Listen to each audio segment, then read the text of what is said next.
Welcome, viewers, the land of mystery, North Korea, to take a look at the most mysterious hotel in the world. The Ryugyong Hotel, this abandoned building, full of unfulfilled ambitions, is now nicknamed the Hotel of Doom. But why? To get the answer for this question, keep watching. History of Korea. To understand the Ryugyong Hotel, it's important to briefly look into the complex history of North Korea, a narrative shaped by geopolitical events and ideological clashes. Prior to 1945, Korea endured a harsh period under Japanese colonial rule, which had an extreme impact on the socio-political landscape of the land. The situation underwent big changes with Japan's surrender in World War II, leading to Korea's division along the 38th parallel line. The United States occupied the southern zone and the Soviet Union took control of the north.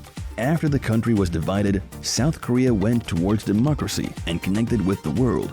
They formed the Republic of Korea in 1948, becoming an important player globally. But what did North Korea choose to do?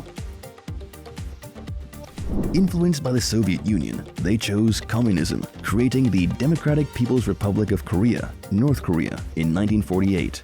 These differing ideas led to a deep-seated conflict, setting the stage for the Korean War in 1950. The war lasted 3 tough years, causing over 4 million casualties and strengthening the division between North and South Korea along the 38th parallel.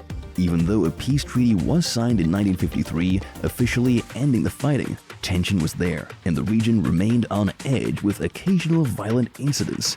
The unresolved conflict has left the area in a constant state of unease, making the relationship between North and South Korea a tricky and delicate global issue. Answer to South Korea. South and North Korea have a long history of rivalry and tension. In 1986, a South Korean company decided to build the world's tallest hotel in Singapore.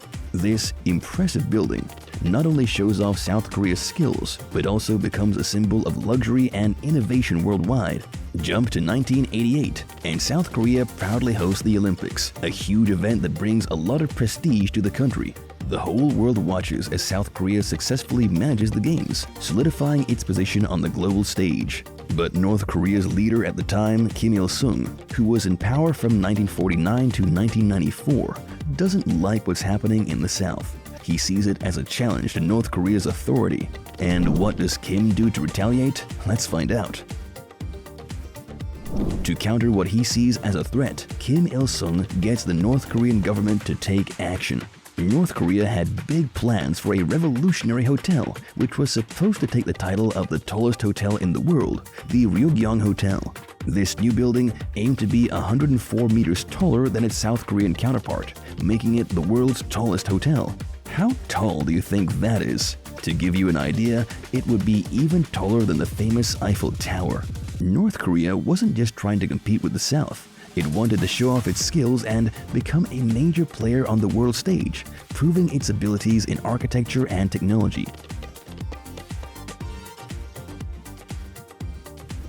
Details about the hotel.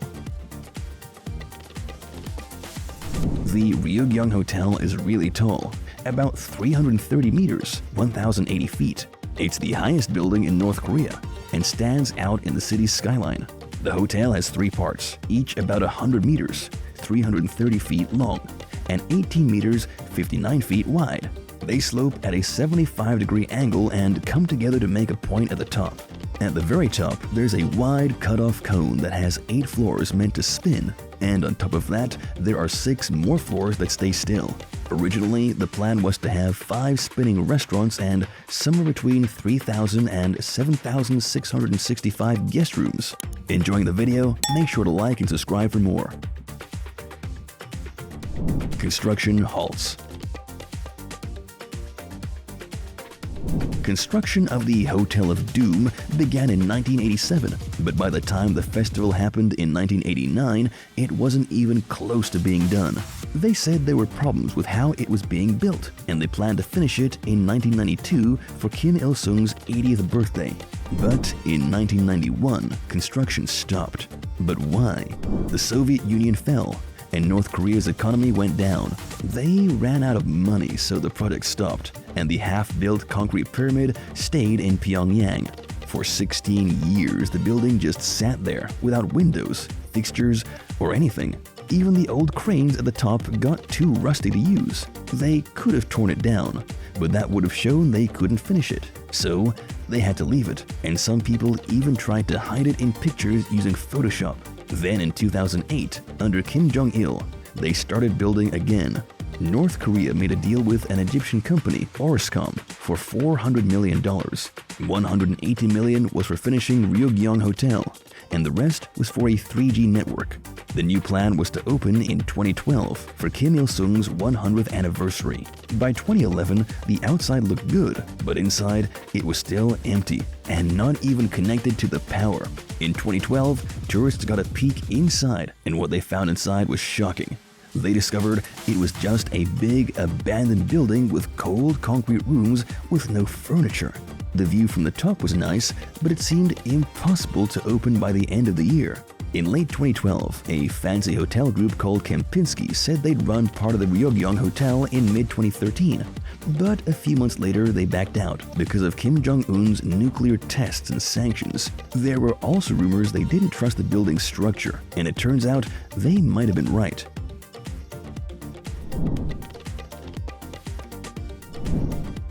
A question comes to mind: how much did North Korea spend on this project?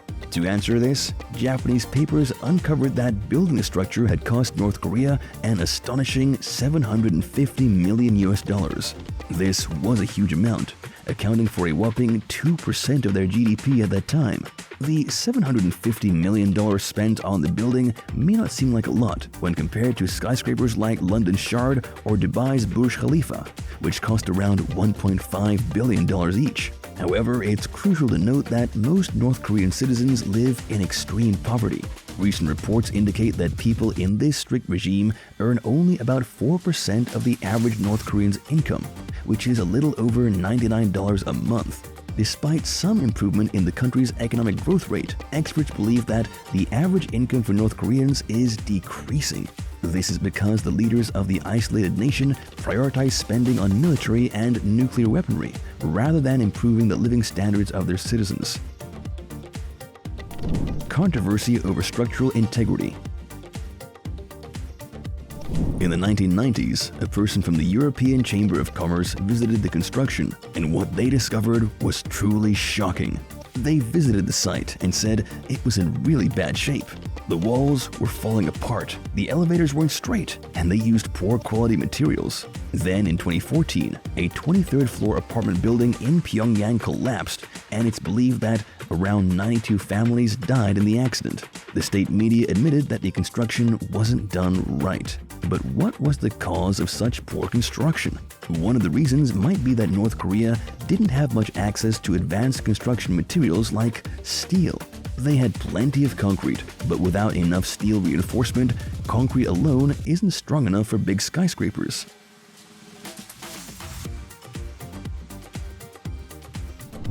Other uses of the hotel. Even with its issues, the hotel became a significant part of the country's identity. The Pyongyang Folklore Park is well known across the nation for having small versions of all the national symbols. Amid ancient palaces and models of famous mountains, there's even a tiny copy of the Ryugyong Hotel. Local performance groups often choose the hotel as a backdrop for their shows, performing in front of it. But currently, that's all it does. The hotel remains vacant, only showcasing light displays on its exterior. Aside from this, the other uses of this building will blow your mind. Since 2018, the building has been used for propaganda. Thousands of LEDs are set up on the outside.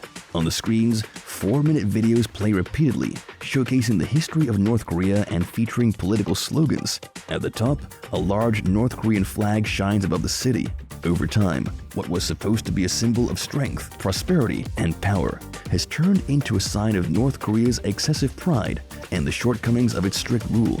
If you look beyond the exterior, you'll see the harsh reality. That's the end of our journey for today. Thanks for checking out the Ryugyong Hotel, aka the Hotel of Doom, with us. If the tales and history we uncovered captured your interest, give us a like and hit subscribe for more fun.